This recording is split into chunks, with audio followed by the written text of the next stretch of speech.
ये रहा टॉवेल, ये रहा टूथपेस्ट और ये रहे कच्छे। लीजिए, सब कुछ रख दिया है मैंने आपके बैग में।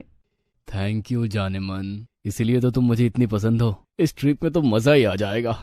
आप सिर्फ दोस्तों के साथ ही घूमने जाते हो। शादी के पूरे 2 साल हो गए, मुझे तो कहीं घुमाने नहीं ले गए।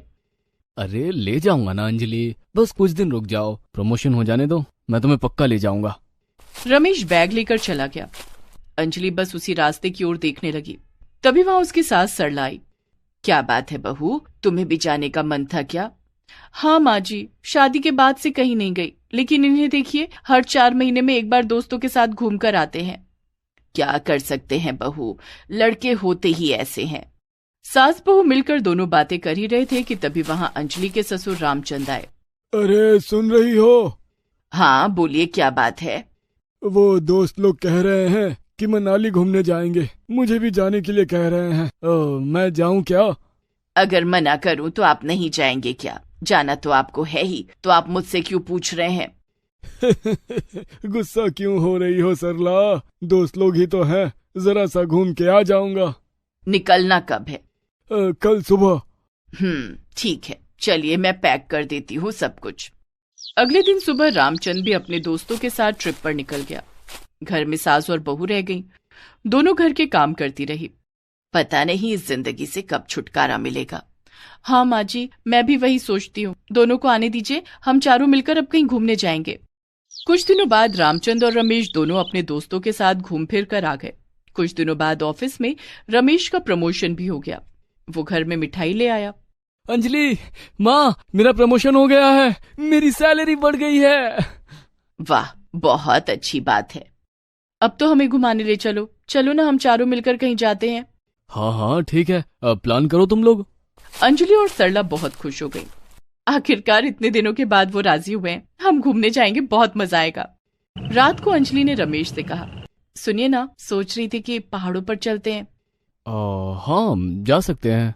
तो मुझे कुछ पैसे दीजिए ना, मुझे शॉपिंग करनी है, ठंड की चीजें लेनी है। बस अभी से खर्चा शुरू कर दिया, इसीलिए तुम्हारे साथ कहीं जाने का दिल नहीं करता। बस खर्चे पे खर्चे करवाती रहती हो। अंजलि चुप हो गई। अगले दिन रमेश ने ऑफिस से लौटकर कहा, सुनो अंजलि, इस बार का घूमना कैंसिल कर देते हैं। प्रमोशन हुआ है ना, और इसलिए ऑफिस के दोस्त लोग पार्टी मांग रहे हैं, तो उन लोगों के साथ कहीं घूमने जाना होगा। हाँ, मैं भी कहीं जाने का सोच रहा हूँ। कुछ दिनों बाद दोनों फिर से चले गए। सरला और अंजलि घर में ही पड़ी रही। दोनों दुखी हो गए। कब तक चलेगा ऐसा? हम औरतें कहीं घूमने नहीं जाएंगे क्या? माँ जी, क्यों ना हम दोनों चले जाएं? मतलब तुम और मैं? अरे बाप रे, कहाँ जाएंगे, कैसे जाएंगे, कहाँ रहेंगे? मुझे तो सोच के ही डर लग रहा है। डरिए मत माँ जी, इसी डर की वजह से हमें हमेशा अपने पतियों के भरोसे रहना पड़ता है। चलिए हम दोनों गोवा चलते हैं। गोवा का नाम सुनकर सरला शर्मा गई। अरे बहू, सुना है गोवा में गोरी लड़कियां आती हैं और छोटे छोटे कपड़े पहनती हैं। हाँ माँ जी, उन कपड़ों को बिकनी बोलते हैं। तो गोवा जाने के लिए हमें बिकनी भी पहननी पड़ेगी क्या? हाँ माँ जी, हम दोनों मस्त बिकनी पहनकर गोवा के बीच में घूमेंगे। हाय हाय, मुझे तो सोचकर ही बड़ी शर्म आ रही है। चलिए माँ जी, हम बिकनी की शॉपिंग करने चलते हैं। कल हम गोवा के लिए निकल जाएंगे। अंजलि और सरला बिकनी की शॉपिंग करने के लिए चली गईं। बाजार में बिकनी की दुकान में पहुंचकर दोनों ने देखा चारों तरफ बहुत सारी बिकनी रखी हुई हैं। वाह, यहाँ तो कितनी सारी रंगीन बिकनी है। माँ जी, आपको कौन सी बिकनी पसंद आ रही है? मुझे तो सारी पसंद आ रही है बहू। एक बूढ़ी औरत को बिकनी खरीदते देखकर दुकानदार हंसने लगा। अरे भाभी जी, ये किसे ले आई हो बिकनी खरीदने? माँ जी, आप अभी ये सब नहीं पहन सकते, आपकी उम्र हो गई है। उम्र हो गई है तो क्या हुआ, बिकनी पहनकर मैं बहुत खूबसूरत लगूंगी। मुझे ये लाल वाली बिकनी दे दो। हाँ माँ जी, आपने सही कहा, बिकनी पहनने की कोई उम्र होती है क्या? भैया आप मुझे ये नीली वाली दे दो। सास बहू दोनों बिकनी खरीदकर घर चले गए और अगले दिन दोनों एक साथ गोवा जाने के लिए घर से निकल गए। दोनों ट्रेन पकड़कर कुछ ही देर में गोवा चले आए। चारों तरफ समंदर और विदेशी औरतें देखकर सरला और अंजलि के होश उड़ गए। बहू, ये कहाँ चली आई मैं? ये इंडिया में ही है ना? हाँ माँ जी, इंडिया ही है। ये जगह मस्त है, इसीलिए तो लोग यहाँ आते हैं। देखिए ना, सभी लड़कियां कैसे बिकनी पहनकर घूम रही हैं। चलो बहू, हम भी बिकनी पहनकर आते हैं। दोनों होटल रूम में चले गए और बिकनी पहनकर समंदर किनारे आए। दोनों ने बहुत मजे किए और सेल्फी लेकर सोशल मीडिया पर डाल दी। उसी दिन रमेश और रामचंद घर लौटे और वो दोनों सरला और अंजलि को ढूंढने लगे। पता नहीं कहाँ गए हैं दोनों। वही तो, दोनों हमेशा घर पर ही तो रहते हैं। मुझे भूख लगी है, अब कौन खाना बना के देगा। तभी रमेश ने सोशल मीडिया चेक किया और उसने अंजलि और सरला की सेल्फी देखी। पिताजी, ये दोनों तो गोवा में हैं, ये देखिए। फोटो देखकर रामचंद जैसे बेहोशी होने वाला था। रमेश ने अंजलि को कॉल किया। अरे अंजलि, तुम और माँ घूमने चली गई हो, यहाँ मैं और पापा आ गए, हमें खाना कौन देगा? क्यों, तुम दोनों भी तो हमेशा इधर उधर चले जाते हो। अब देखो घर में अकेले रहना कैसा होता है। मैं और माँ जी तो यहाँ 2-4 दिन रह के ही जाएंगे। अंजलि ने फोन काट दिया। गोवा में 4 दिन बिताने के बाद वो दोनों घर लौटे। रमेश और रामचंद ने दोनों का हाथ पकड़ लिया। हमें माफ कर दो, हम और कभी तुम दोनों को अकेले घर में रखकर घूमने नहीं जाएंगे। हाँ सरला, हमसे गलती हो गई। हाँ, अब आया ऊंट पहाड़ के नीचे। तो फिर चलो चारों मिलकर कहीं से घूम आते हैं। हाँ चलो। अब कहाँ जाना है बोलो? गोवा ही चलते हैं, हमारे पास तो बिकनी भी है। सभी हंसने लगे। इसके बाद से रमेश और रामचंद अकेले दोस्तों के साथ कहीं पर भी घूमने नहीं गए। चारों एक साथ घूमने मौज करने लगे और सभी खुशी खुशी रहने लगे। बिमला के 3 बेटे हैं। तीनों के तीनों अच्छी नौकरियां करते हैं। उसके तीनों बेटों का नाम रमेश, राजीव और राहुल है। रमेश घर का बड़ा बेटा है, इसीलिए उसके ऊपर जिम्मेदारियां भी बहुत हैं। जिम्मेदारियों के चक्कर में रमेश किसी लड़की से कभी ठीक से मिल ही नहीं पाया, इसीलिए वो अभी भी सिंगल है। दूसरी ओर राजीव और राहुल 2 लड़कियों से प्यार करते हैं, पल्लवी और पायल। दोनों बहनें हैं। एक दिन पल्लवी पायल से कहती है, बहन हम कब तक कुंवारी रहेंगे, हमें शादी तो करनी होगी। हाँ वो तो है, लेकिन जब भी राहुल से इस बारे में बात करती हूँ वो टाल देता है, कहता है पहले बड़े भैया की शादी हो जाए उसके बाद हम शादी करेंगे। उधर बिमला रमेश की शादी के लिए लड़की ढूंढ रही थी। बहुत ढूंढने के बाद उसे एक सुंदर सुशील लड़की पसंद आई। उसका नाम रत्ना था। रत्ना गरीब घर की अकेली लड़की थी। बिमला ने रमेश से पूछा, बेटा तुझे ये लड़की पसंद है ना? माँ, आपने जिसको पसंद किया उसे मैं ना पसंद करूं, ये कैसे हो सकता है? वैसे लड़की बहुत खूबसूरत है। मुझे पता था तू यही बोलेगा। बचपन से अब तक मेरी हर बात सुनता आया है तू, मेरा अच्छा बेटा। ये बोलकर बिमला अपने बड़े बेटे को गले लगा लेती है। उधर पल्लवी और पायल राजीव और राहुल से कहती हैं, राजीव हमें भी उसी दिन शादी कर लेनी चाहिए जिस दिन तुम्हारे भैया की शादी होगी। नहीं नहीं, ये कैसे हो सकता है? हो सकता है, जरा सोचो, हम शादी करके उसी दिन चले जाएंगे, शादी का खर्चा भी बच जाएगा। हाँ ये बात तो तुमने सही कहा, खर्चा भैया करेंगे और हम केवल मस्ती करेंगे। शादी का दिन आ गया। बड़े धूमधाम से रमेश की शादी रत्ना से हो गई और उसके बाद राजीव और राहुल पल्लवी और पायल को लेकर आए। माँ, हम दोनों भाइयों ने भी शादी कर ली है। क्या? लेकिन क्यों? मुझे एक बार बताया तक नहीं। हाँ नहीं बताया तो हमारी जिंदगी है, हम जो मर्जी वो कर सकते हैं। बिमला चुप हो गई। रमेश ने कहा, माँ कोई बात नहीं, आज खुशी का दिन है, तुम लोग अंदर जाओ। हमें फूल से सजाया हुआ बिस्तर चाहिए। रत्ना दिल की बहुत अच्छी थी। उसने कहा, हाँ तो तुम लोग हमारे बिस्तर पर सो जाओ। हाँ, मैं और रत्ना कहीं और सो जाएंगे। अपने भाइयों के लिए रमेश हमेशा सैक्रिफाइस करता आया है। आज भी उसने अपना सजाया हुआ कमरा छोड़ दिया और बाहर सो गया। बिमला ने रत्ना से कहा, बहू मुझे पता था कि तुम बहुत अच्छी हो, लेकिन इतनी अच्छी हो ये नहीं पता था। आज मुझे समझ में आ गया कि तुम्हें बहू बनाकर मैंने कुछ गलत नहीं किया। अगले ही दिन से पल्लवी और पायल के नखरे शुरू हो गए। रत्ना सुबह सुबह उठकर घर के कामकाज में बिमला का हाथ बटाने लगी और दोनों बहनें सुबह के 10 बजे नींद से उठी। हाँ, कल रात बहुत अच्छी नींद आई है। हाँ दीदी, अब गर्मा गर्म एक कप चाय मिल जाए तो मजा ही आ जाएगा। दोनों ने रत्ना से चाय बनाने के लिए कहा और बिमला ने ये सुन लिया। एक तो तुम लोग 10 बजे नींद से उठ रही हो और फिर बड़ी बहू को चाय बनाने के लिए कह रही हो, तुम दोनों को शर्म नहीं आती? पल्लवी और पायल दोनों मिलकर अपनी सास से झगड़ा करने लगी, लेकिन रत्ना ने सभी को शांत किया। शांत हो जाइए आप लोग, तुम दोनों मेरी देवरानियां हो, मेरी बहन की तरह हो। आओ हम सभी मिलकर खाना बनाते हैं। रसोई में तीनों मिलकर खाना बनाने गए, लेकिन पल्लवी और पायल को कुछ नहीं आता था। पल्लवी आटा गूंदने के लिए आटा निकालने गई, लेकिन उसने आटे का डिब्बा ही गिरा दिया। पायल ने एक बोतल तेल गिरा दिया, लेकिन रत्ना ने किसी से कुछ नहीं कहा। कोई बात नहीं, धीरे धीरे तुम लोग सब कुछ सीख जाओगी। ऐसे ही कुछ दिन तक चलता रहा। रसोई में हंगामा होता रहा और रोज कुछ न कुछ बर्बाद होता रहा।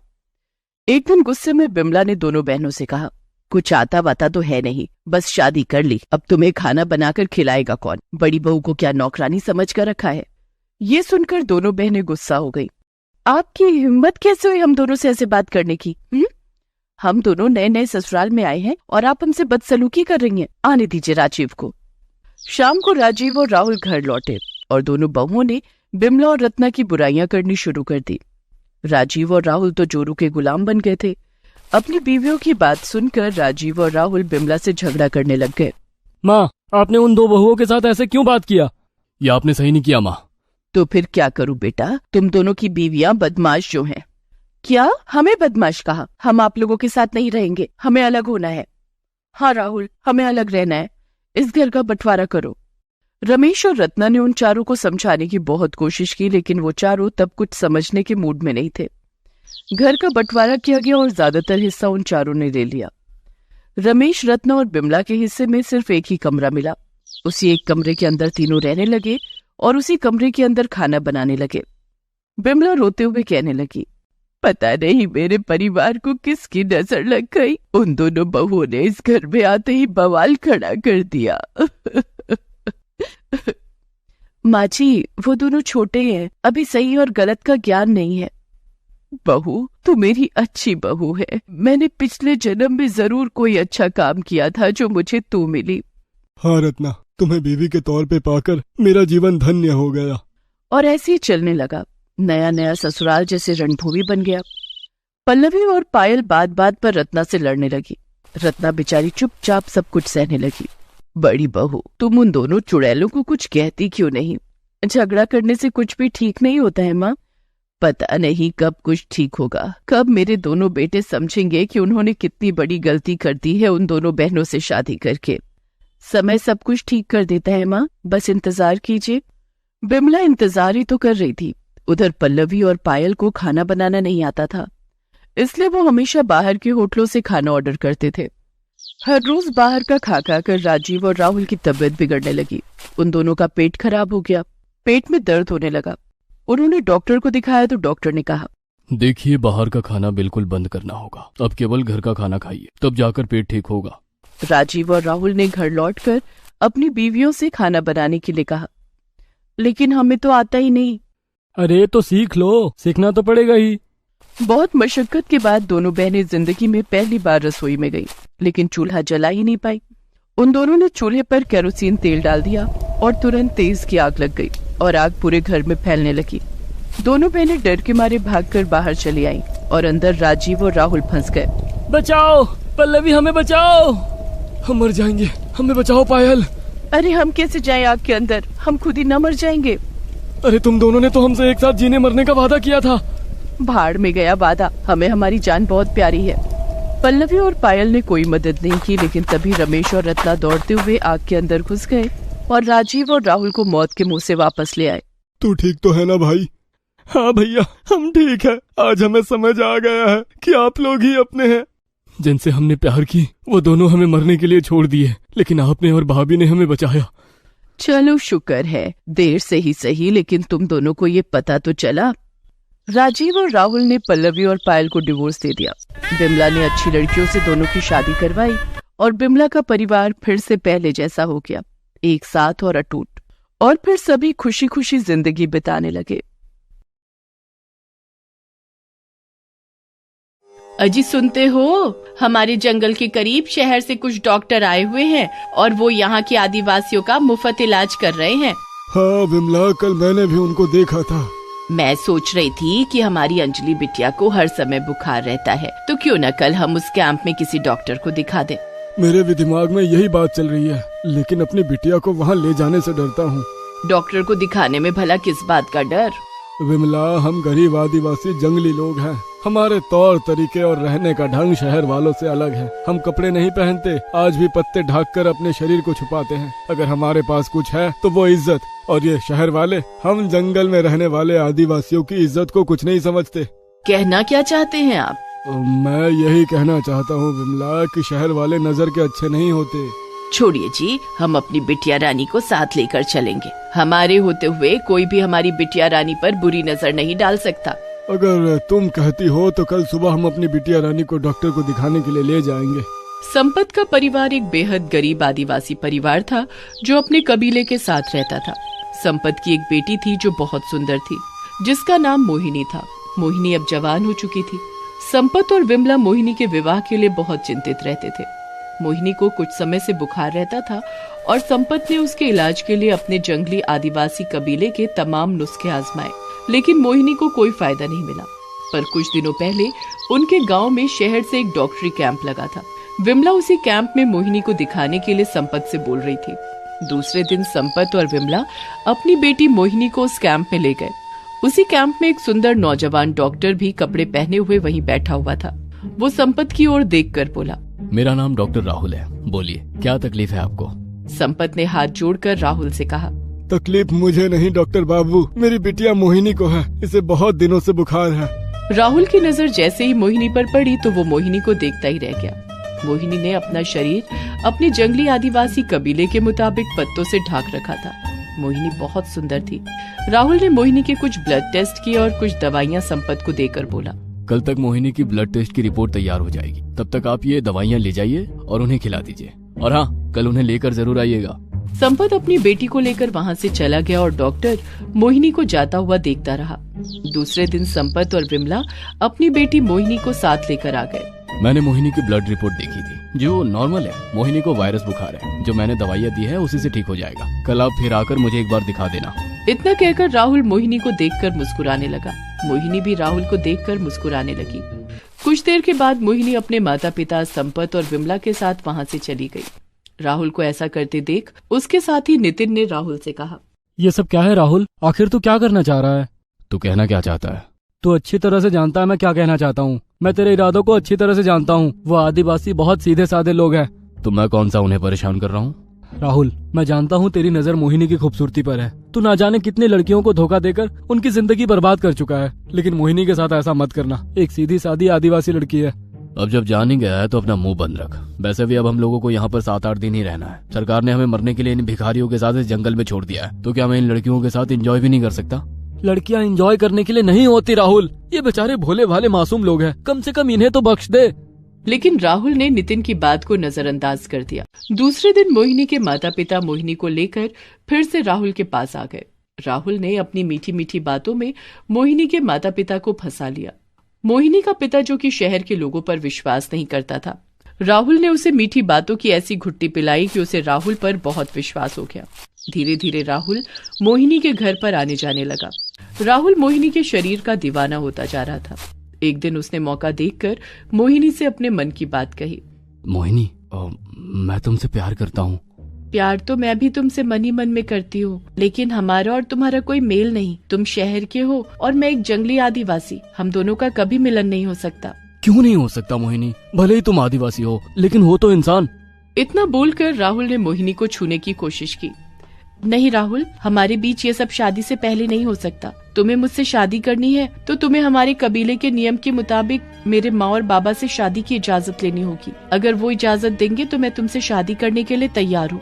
राहुल समझ गया कि मोहिनी शादी से पहले उसे अपने शरीर को हाथ नहीं लगाने देगी। ठीक है मोहिनी, मैं आज ही तुम्हारे बाबा से बात कर लूंगा।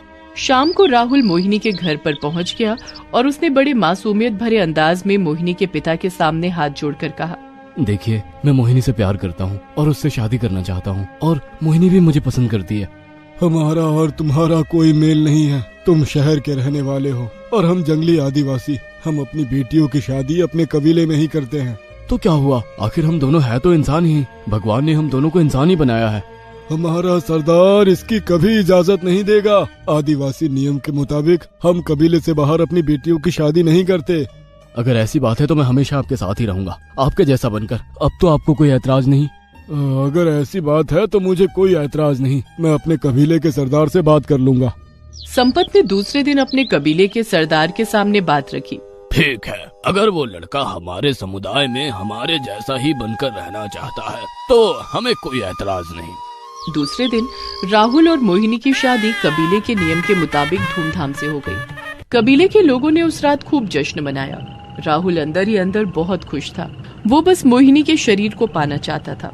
उसके मन में यही चल रहा था कि वो मोहिनी के शरीर से खेलकर उस जंगल से रफा दफा हो जाएगा, और अगर बात ज्यादा बिगड़ेगी तो वो अपने रास्ते से मोहिनी को हटा देगा, क्योंकि राहुल पेशे से एक डॉक्टर था।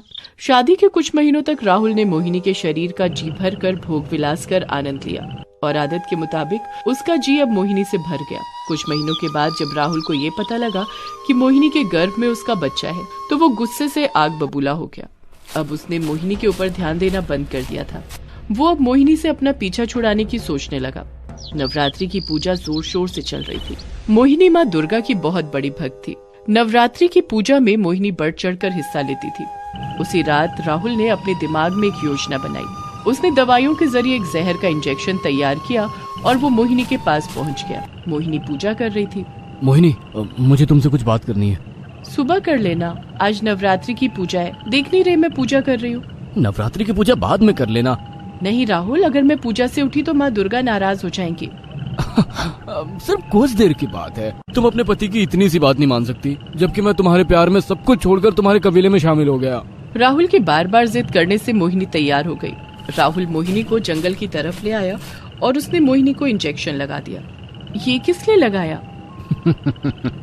इसलिए ताकि तू और तेरा बच्चा मर जाए। राहुल की बात सुनकर मोहिनी हक्का बक्का राहुल की ओर देखने लगी।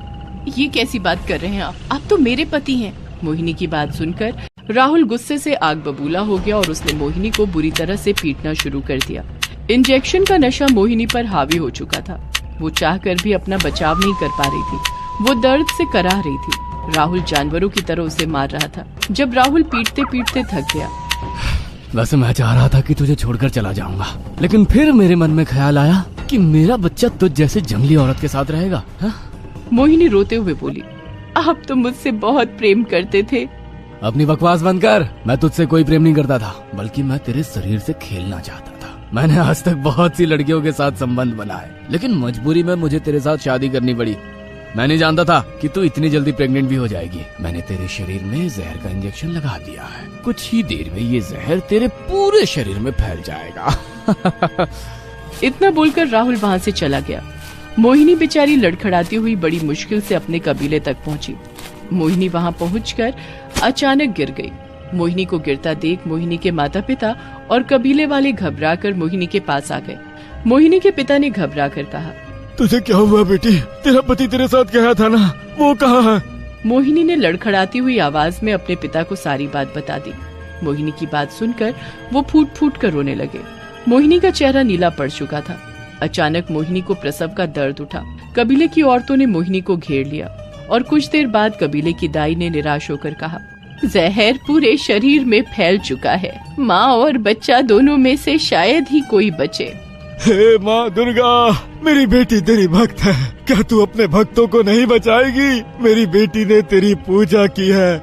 अचानक एक तेज रोशनी उठी और देखते ही देखते रोशनी पूरे जंगल में फैल गई। सबने देखा कि माँ दुर्गा उस रोशनी में से बाहर निकलकर उन सबके सामने आकर खड़ी हो गई। सभी लोग माँ दुर्गा के सामने झुक गए। माँ दुर्गा ने अपना हाथ आगे किया और उसमें से एक रोशनी चमकती हुई मोहिनी के शरीर पर पड़ी। देखते ही देखते मोहिनी का शरीर सही होने लगा और कुछ ही देर में मोहिनी ने एक बेटे को जन्म दिया। मोहिनी उठकर माँ दुर्गा के चरणों में गिर गई। बेटी घबराओ नहीं, तुम्हारा पति एक धोखेबाज है। मैं देख रही हूँ उसका साथी नितिन उसे यहाँ पर घसीटता हुआ लेकर आ रहा है।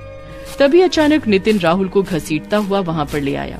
नितिन साक्षात माँ दुर्गा को देखकर अचानक उनके चरणों में गिर गया और बोला, माँ दुर्गा मुझे माफ कर दो, मैं भी बराबर का दोषी हूँ। मुझे राहुल के इरादे के बारे में शुरू से पता था। अगर मैं वक्त रहते ही बता देता तो मोहिनी का ये हाल ना होता। ये भाग रहा था, मैं समझ गया कि ये जरूर कुछ गलत करके आया है।